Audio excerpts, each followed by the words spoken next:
आपकी पार्टी के नेता साधु जी कहते हैं मुख्यमंत्री बनेंगे, बिहार को विकसित बिहार बनाना चाहते हैं। लगता है कि चिराग कभी मुख्यमंत्री बन सकते हैं?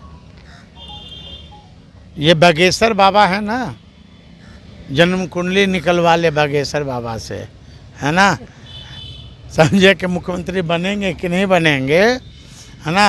बागेश्वर बाबा से पहले जन्म कुंडली निकलवा लें वो। और बिहार फर्स्ट, बिहारी फर्स्ट जो विजन है, तब इनका तो विजन समाप्त हो गया ना।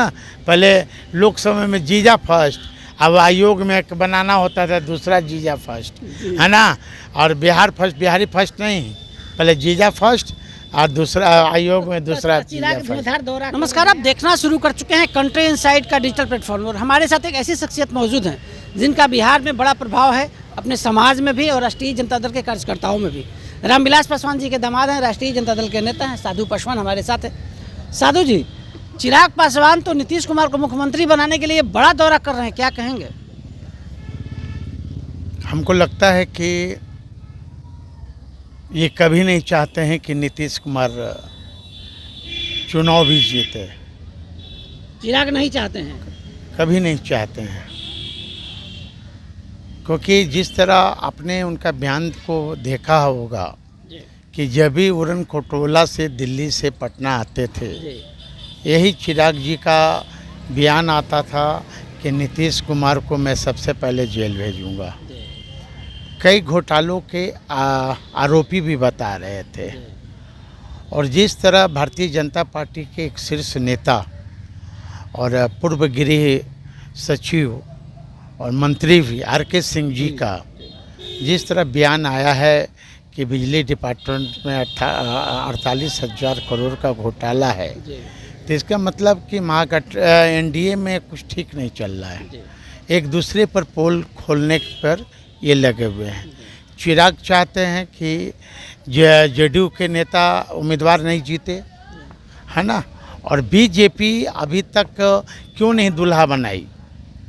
महागठबंधन में तो हम लोग नेता चुन दिए ना कि ये मुख्यमंत्री बनेंगे तेजस्वी यादव, लेकिन अभी तक भारतीय जनता पार्टी के लोगों ने अभी तक घोषणा क्यों नहीं किया कि नीतीश कुमार को मुख्यमंत्री बनाएंगे? लोग कह रहे हैं कि स्वाभाविक मुख्यमंत्री है ना, वो तो बनेंगे ही। नहीं, कैसे बनेंगे? आप महाराष्ट्र वाला आप खेला तो नहीं करेंगे। महाराष्ट्र में क्या हुआ था पिछले बार? अमित शाह जी क्या बोले? अच्छा, रामविलास जी के आप दामाद हैं, बड़े दामाद हैं, राजनीतिक पकड़ भी रखते हैं अपने समाज पर, राष्ट्रीय जनता दल के लिए बैटिंग करते हैं, तेजस्वी को मुख्यमंत्री बनाने के लिए आप लगातार प्रयास कर रहे हैं। चिराग पासवान को एनडीए अलायंस में 29 सीट मिला।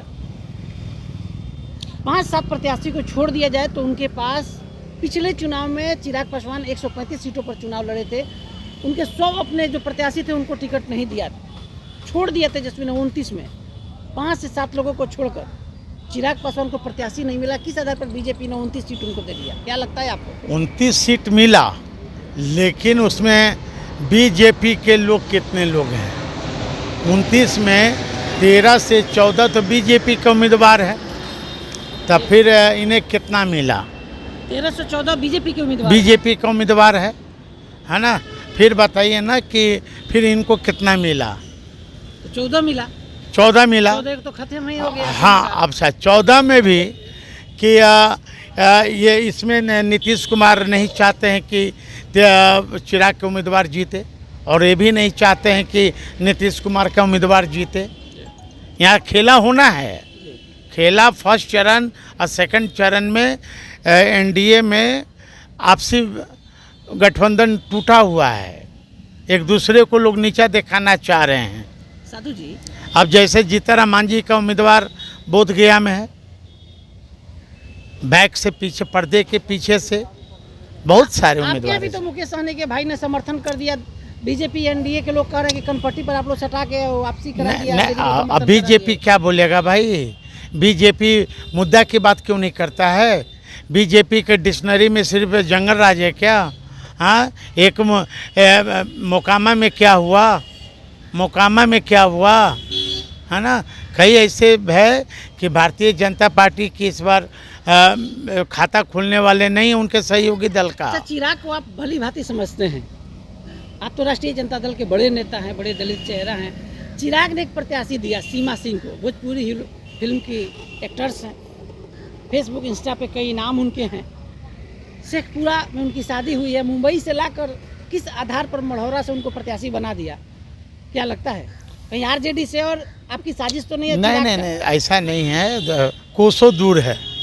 लेकिन चिराग जी का आप इतिहास उठा के देखेंगे, उनके यहाँ कार्यकर्ताओं की कमी है ना। तो फिर कैसे मैं कार्यकर्ता दरी बिछाने के लिए उनके यहाँ है, जिंदाबाद नारा लगाने के लिए है, और उम्मीदवार जब देना होगा तब बम्बई से उठा के ले आएंगे। के नेता भी धुआंधार दौरा कर रहे हैं, नंबर 1 कौन होगा 14 नवंबर को? हम लोग का नेता देखिए, तेजस्वी यादव जी को पिछले चुनाव जो आम चुनाव हुए थे 2020 में, बिहार की जनता ने मन बना ली थी।